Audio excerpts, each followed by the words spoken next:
ഈ പണ്ടുള്ളവർ പറയുന്ന ഒരു ചൊല്ലുണ്ട്, ഗതികെട്ടവൻ്റെ ആസനത്തെ വാല് മുളച്ചാൽ അതും തണലാക്കും എന്നുള്ളത്. രേണുസുധിയെ വച്ച് നോക്കുകയാണെങ്കിൽ ആ പഴഞ്ചൊല്ല് വളരെ ശരിയാണ്. ഇവർ വളരെയധികം നെഗറ്റീവോടുകൂടി ബിഗ് ബോസിൽ കയറിയ ഒരു വ്യക്തിയാണ്. പക്ഷേ അതിനകത്തുനിന്ന് പുറത്തിറങ്ങിയപ്പോൾ നല്ല രീതിയിൽ പോസിറ്റീവായിട്ട് ഇറങ്ങിയ ഒരു വ്യക്തിയാണ്. അതിനകത്ത് വെച്ച് ഇവരെല്ലാവർക്കും ഭയങ്കര ഇഷ്ടമായിരുന്നു. പക്ഷേ അതേ വെളിയിലിറങ്ങി വീണ്ടും അശത്തി പഴയതുപോലെ തുടങ്ങിയിട്ടുണ്ട്. അവരേതോ ഒരു റെസ്റ്റോറൻറ്റിൻ്റെയോ ബാറിൻ്റെയോ ഒക്കെ ഇനാഗ്രേഷനോ പ്രൊമോഷനോ വേണ്ടിയിട്ട് ദുബായിൽ പോയിട്ടുണ്ട്. അതൊക്കെ നല്ല കാര്യം തന്നെയാണ്. അവർക്ക് ഇനി അങ്ങനെയുള്ള അവസരങ്ങൾ കിട്ടട്ടെ.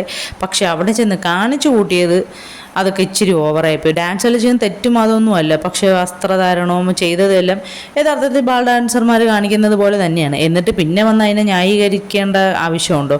പിന്നെ പബ്ലിക്കായിട്ട് ഒരു സോഷ്യൽ മീഡിയയിൽ വന്ന് ഇതൊക്കെ പോസ്റ്റ് ചെയ്യുമ്പോൾ പബ്ലിക്കായിട്ടുള്ള വിമർശനങ്ങളും വരും.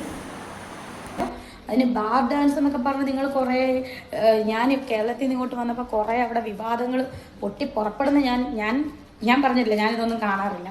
ഒരുപാട് പേര് എന്നോട് പറഞ്ഞു. എനിക്കതിനകത്തൊന്നും ഒരു വിഷയമില്ല. ഹലോ, നമസ്കാരം. ഞാൻ രേണുസുധിയാണ്.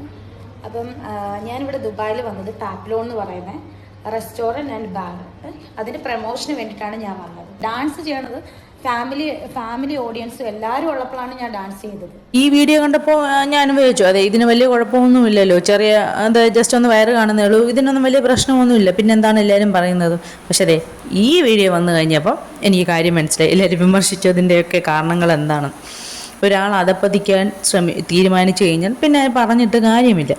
പിന്നെ ആരെങ്കിലും അതിന് നെഗറ്റീവ് കമൻറ്റ് ഇട്ട് കഴിഞ്ഞാൽ അതങ്ങനെയാണ് ഇങ്ങനെയാണെന്നൊക്കെ വന്ന് ന്യായീകരിച്ച് ഒന്ന് മെഴുകി തള്ളാനുള്ള കഴിവുള്ളവരോട് വീണ്ടും പറഞ്ഞിട്ട് കാര്യമില്ല. അവരെങ്ങനെയോ അവരുടെ ജീവിതം അവർ എങ്ങനെ ജീവിക്കണമെന്ന് നമ്മൾ നോക്കേണ്ട കാര്യമില്ല. പക്ഷേ സോഷ്യൽ മീഡിയയിൽ വന്ന് ഇങ്ങനത്തെ കാര്യങ്ങളൊക്കെ പോസ്റ്റ് ചെയ്യുമ്പോൾ അതിനെ സോഷ്യലായിട്ട് തന്നെ നെഗറ്റീവുകൾ വരും. അതിനെ നെഗറ്റീവായിട്ട് തന്നെ അങ്ങ് എടുക്കാനുള്ള ഇത് വേണം. പിന്നെ വന്ന് അതിനെ മെഴുകി രേണുസുധിയാണെങ്കിലും റീച്ചിൻ്റെ ആളും അതിനെക്കാട്ടിലും മേലെ നിൽക്കുന്ന ഒരുപാട് ആൾക്കാരുണ്ട്. നിങ്ങളെയൊന്നും വെച്ച് റീച്ച് ഉണ്ടാക്കേണ്ട കാര്യമൊന്നും പലർക്കുമില്ല. പിന്നെ വന്ന് കാണിക്കുന്ന അഭിപ്രായങ്ങൾ കാണുമ്പോൾ മിണ്ടാതിരിക്കാൻ തോന്നാത്തത് കൊണ്ട് റിയാക്ട് ചെയ്ത് പോകുന്നതാണ് പലരും. ഇതൊക്കെ കണ്ടാൽ എങ്ങനെയാണ് കാണാത്തത് പോലെ ഇരിക്കുന്നത്?